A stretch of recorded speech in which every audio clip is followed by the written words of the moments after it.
Nazi यारो लुंड वेझो ॻोठ फ़कीर वाहिद बख़्श लुंड जी स्कूल जी इमारत ज़पूं हाली जो शिकार आहे। ॻोठाणनि एहतिजाज कंदी नई इमारत तामीर कराए ॾियण जो मुतालबो कयो आहे।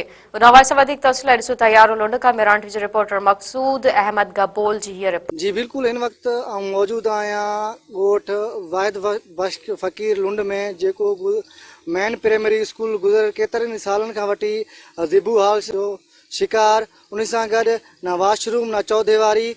अचो त ॻोठाणनि ऐं शागिर्दनि सां ॻाल्हि ॿोल कयूं त वधीक उन्हनि जो छा चवणु। सर अस्सलाम वालेकुम। जीअं त सर ये स्कूल जा हाल तव्हां पाण ॾिसो पिया, असां केतिरनि सालनि खां वठी असां इन जी अपील कयूं पिया, पर को नज़रदानी करण वारो को बि न आहे।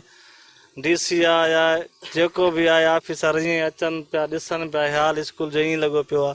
उस्ताद बि कोन्हे, काफ़ी सालनि खां वठी उस्ताद कोन्हे। हाणे आयो उहो बि प्राइवेट उस्ताद छॾे वियो आहे, पाण कोन्हे। उन खां पोइ महिरबानी करे असांखे उस्ताद बि पको ॾिननि, न को फर्नीचर आहे, न को पाणी जी सहूलियत आहे, न को वॉशरूम जी सहूलियत आहे। स्कूल बिल्डिंग जी हालत तव्हां पाण ॾिसो था, इन जी मरमत कराए ॾिनो वञे। महिरबानी कयो, बस वारनि खे सभिनि खे अपील आहे असांजी। जीअं त सर असां ॻोठ वाद बश लुंड फ़कीर में रहूं था, जेको ॻोठ वाद बश फ़कीर स्कूल आहे, जिते असां वटि काफ़ी सालनि खां बंदि बि हुयो। वरी असां उस्तादनि खे अपील कईसीं, उस्ताद कुझु प्राइवेट पढ़ाइण लॻा आहिनि। जीअं त असां वटि वॉशरूम जी सहूलियत बि न आहे, बिजली जी सहूलियत बि न आहे, चौदीवारी टुटल आहे, स्कूल सॼो ज़िबू हाल लॻो पियो आहे। बस वारनि आला ऑफिसरनि खे अपील कयूं था त महिरबानी करे असांखे स्कूल जी मरमत लाइ कमु ॾिनो वञे। बेंच वग़ैरह फर्नीचर बि कोन्हे। असां आला ऑफिसर ज़िले घोटकी DC ऑफिस मीरपुर माथेलो सभिनी खे चऊं था त महिरबानी करे असांखे। घणनि सालनि खां बंदि बि हुयो। पहिरियों FT उस्ताद हुयो जेको पढ़ाईंदो हुयो इंस्टीट्यूट जी तरफ़ूं, उनखे लाथो हुयो, उनखे पोइ न हटायो हुयो। उन खां बाद में कुझु टाइम स्कूल बंदि हुयो।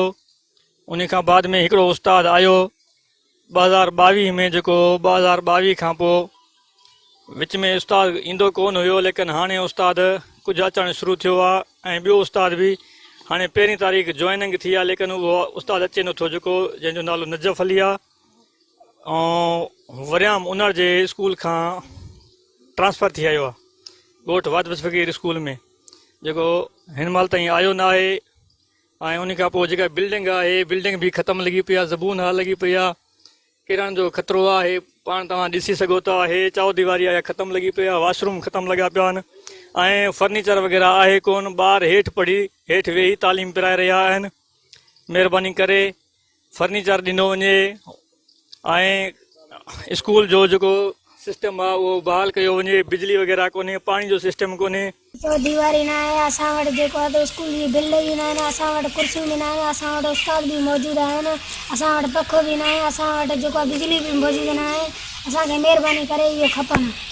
सदर शाह असांखे न चौदीवारी आहे, न कुर्सी आहे, न बेंच, न उस्ताद आहिनि, असांखे बिल्डिंग कोन्हे। असांखे महिरबानी करे बिल्डिंग ॾियो। कैमरामैन टीम सां गॾु मक़सूद अहमद, मेरान TV, यारो लुंड।